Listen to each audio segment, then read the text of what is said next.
My name is Mariam Ali Zaidi. और आज हम यूफोरिया में बहुत ही इंटरेस्टिंग टॉपिक के बारे में बात करने वाले हैं, जिसका सम वॉट रिलेशन जो है वो हमारे प्रीवियस टॉपिक से भी है, which is body shaming and judgement.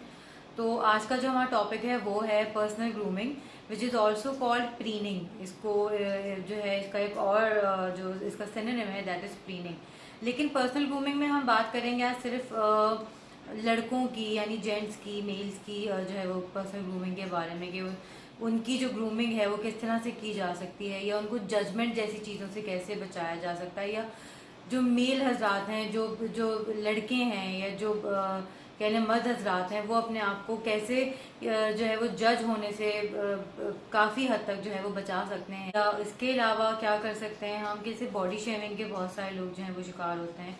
तो हम लोग पर्सनल ग्रूमिंग में वो चीज़ों के बारे में बात करेंगे, वो बातें डिस्कस करेंगे और वो चीज़ें बताएंगे जिनमें आपको अपनी जो है वो लुक्स चेंज करने की ज़रूरत नहीं है, जिसमें आपको अपनी जो है ऐसी कोई अनचेंजेबल चीज़ों को, अपने फेशियल फीचर्स को, या अपनी कुछ लोग जैसे हाइट के बारे में कॉन्शियस होते हैं, कोई अपनी किसी चीज़ के बारे में होता है, कोई किसी चीज़ के बारे में होता है, ऐसी कोई चीज़ चेंज करने की ज़रूरत नहीं है। लेकिन हम लोग पर्सनल ग्रूमिंग की ऐसी छोटी छोटी सी चीज़ें जो है वो अपना के ये कर सकते हैं कि हम अपनी पर्सनैलिटी को ग्रूम कर सकते हैं। तो जजमेंट्स और ये जो होता है बॉडी शेमिंग, इस तरह के टिपिकल बिहेवियर स्टेटमेंट से जो है वो थोड़ी सी ग्रूमिंग करके अपनी पर्सनैलिटी में उससे बचा जा सकता है। अच्छा, जैसे कि मैंने स्टार्ट में बताया कि हम लोग सिर्फ मेल्स की, सिर्फ जो है वो जेंट्स की, लड़कों की, बॉयज़ की ग्रूमिंग के बारे में बात करेंगे आज। लड़कियों की ग्रूमिंग के बारे में हम नेक्स्ट वीडियो में इंशाल्लाह बात करेंगे। तो जो जेंट्स की ग्रूमिंग है उसमें दो तीन चीज़ें जो मेन है। One is bad breath. अच्छा, बैड ब्रेथ जहाँ आती है तो वहाँ पे उसके कॉजेज भी आते हैं। एक आता है कि जी किसी को अगर साइनस इन्फेक्शन है तो उसको भी बैड ब्रेथ जो है वो हो सकती है। इसके अलावा माउथ बैक्टीरिया हो सकता है, या ये हो सकता है कि कुछ स्मेली फूड खा लिया हो, या ये हो सकता है कि कोई गम डिजीज हो, मसूड़ों में या दांतों में कोई प्रॉब्लम हो। जैसे पायरिया होता है कुछ लोगों को, तो पायरिया की वजह से बड़ी जो है वो बैड ब्रेथ का आप शिकार हो जाते हैं। इसका इलाज ये कर सकते हैं हम कि हम लोग एक पहली बात तो ये कि 2 दफ़ा टूथब्रश करना, ये तो अपनी रूटीन बना लें, ठीक है। उसके अलावा ये कर सकते हैं कि कीप अ माउथ वॉश आप दिन में कर सकते हैं, 1 दफ़ा कर सकते हैं, 2 दफ़ा कर सकते हैं, या कहीं अगर बाहर जा रहे हैं, किसी से मिलने जा रहे हैं, तो उससे पहले भी हम माउथ वॉश जो है वो यूज़ करके जा सकते हैं। माउथ वॉश का एक और ऑल्टरनेटिव है जो इजी और हैंडी है, दैट इज़ आप माउथ स्प्रेज रख सकते हैं। तो आपने कहीं जाना है, जाने से पहले आपने फटाफट जो है वो अपने माउथ के अंदर, अपने मुंह के अंदर स्प्रे किया and you good to go. इसके अलावा अगर सेकंड जो मसला है बॉयज़ का, वो बड़ा ये है कि जी उनके अंदर उनको स्वेटिंग होती है, स्वेटिंग की वजह से बॉडी में से स्मेल आती है। अच्छा, उसमें हम ये कर सकते हैं एक तो कि रोज़ाना बाथ लेना, रोज़ाना जो है वो डिओड्रेंट यूज़ करना। अगर आपने डिओड्रेंट यूज़ नहीं करना, you can also use a talcum powder. ज़रूरी नहीं है कि डिओड्रेंट ही यूज़ करें, टेल्कम पाउडर्स भी यूज़ कर सकते हैं। लेकिन बॉडी स्वेट और बॉडी स्मेल को दूर करने के लिए जो मेन चीज़ है वो यही है कि आपने डेली शावर लेना है। अगर गर्मियों में जैसे 2 दफ़ा 3 दफ़ा पसीना आ गया तो आई थिंक गर्मियों में तो इट्स क्वाइट ओके, अगर आप 2-3 दफ़ा भी नहा रहे हैं तो। लेकिन रोज़ाना एटलीस्ट वंस तो शावर लेना इज़ वेरी असेंशियल। इसके अलावा वेयर डिओड्रेंट्स, ठीक है। इसके अलावा ये हो गया कि जी आप साफ़ सुथरे कपड़े पहने। मैंने कुछ बॉयज़ की आदत देखी है कि वो क्या करते हैं, नहा धो के और वो दोबारा अपने पसीने वाले कपड़े पहन लेते हैं कि सुबह ही तो पहने थे या हमने कल ही तो चेंज किए थे। तो ट्राई करें कि आप जब भी नहाएं कोई नए या साफ़ कपड़े पहने जिसमें प्रीवियसली जो है पसीने की स्मेल ना हो। ये 2-3 छोटी छोटी चीज़ें हैं जिनका जो है वो हम लोग करके इस्तेमाल, और जिनको हम लोग अपनी रूटीन में ऐड करके अपनी पर्सनल ग्रूमिंग कर सकते हैं और बहुत सारी चीज़ों से बच सकते हैं। इसके अलावा जो है आप ये कर सकते हैं कि आप डेली फ्लॉस करें अपने टीथ को। मतलब खाना खाते हैं दिन में 2 या 3 दफ़ा 4 दफ़ा, स्नैकिंग भी हम लोग करते हैं दिन में। तो बेहतर ये होता है कि it's very good to floss. आप फ्लॉस करें अपने जो है वो टीथ को, और उससे भी जो है वो कि स्मेल में भी फ़र्क पड़ेगा। या अगर टीथ में कोई चीज़ अगर जो स्टक हो गई है, कोई भी पार्टिकल है, फूड पार्टिकल, तो अगर फ्लॉस करेंगे वो निकल आएगा और definitely it will help you to counter bad breath. इसके अलावा ये हो सकता है कि आपके अगर बॉयज़ में स्पेशली अगर नेल्स बड़े में हो तो बहुत अनटाइडी नज़र आता है। बढ़े हुए नेल्स लड़कों के बहुत बुरे लगते हैं। तो regularly at least once a week I think it's good if you clip your nails. एक और चीज़ ये है कि जो लोग शेव करते हैं या जिन्होंने अगर अपना कोई स्पेसिफिक स्टाइल रखा हुआ है उसको भी मेंटेन करें। अगर दाढ़ी रखी हुई है, बियर्ड है, तो उसको भी मेंटेन करें। अगर क्लीन शेव हैं तो डेली शेव करें। और इसके अलावा जो है अगर किसी ने कोई जॉ लाइन रखी हुई है तो उसको भी मेंटेन करना बहुत ज़रूरी है। Boys have different style, different beard style, तो उसको जैसे भी आप मेंटेन करते हैं उसको उसी तरीके से मेंटेन करें। मतलब छोड़ मत दें अपने जो है वो बियर्ड्स को या अपनी दाढ़ियों को या अपनी शेव को या अपने फेस को। At least wash your face twice a day.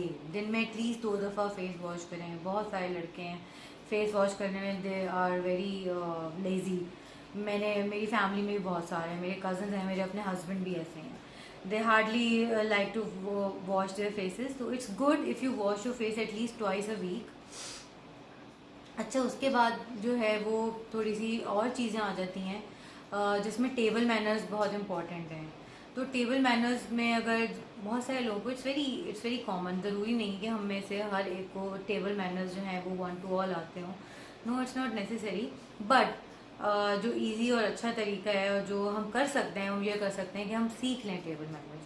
हम टेबल मैनर्स सीख लें, हम नैपकिन का यूज़ प्रॉपर तरीके से सीखें, हम फोक्स का, नाइफ्स का, हम स्पून्स का तरीके से जो है वो प्रॉपर वे सीखें कि इनको कहाँ कहाँ किस तरह और कैसे इस्तेमाल करना है। And everything is available on YouTube. तो कोई ज़रूरी नहीं है कि हमने मैनरिज्म सीखने के लिए किसी के पास जाना है या कुछ सिखाएगा। तो इट्स अ स्मॉल वर्ल्ड। हर चीज़ जो है वो हमारी जो है वो एक्सेस में है।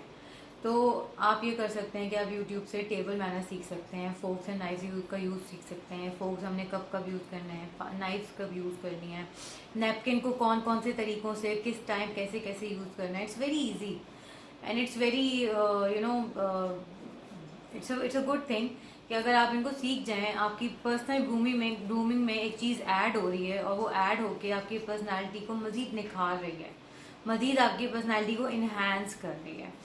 टेबल एटिकेट सीख जाएं अगर हम लोग, वो बहुत आसान है। टेबल एटिकेट्स की जी जा रहे हैं जैसे डिनर पे, हमें टेबल एटिकेट्स बहुत अच्छे से आते हैं, तो मतलब एक अच्छा इंप्रेशन पड़ता है दूसरे पे, ठीक है।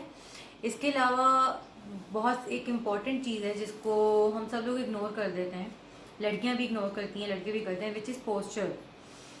आप अपना पोस्चर मेंटेन करना सीखें। मतलब nobody would like a dull lazy boy कि वो बिल्कुल जो है वो जाके किसी जगह, किसी के घर जैसे अगर हम गए हैं तो हम जाके ऐसे लेट के बैठ जाएं, या हम बिल्कुल लेजी सा पोस्चर बना के बैठ जाएं, टांगे खोल के और बिल्कुल इस तरह से कि जैसे अपने घर में बैठे हैं।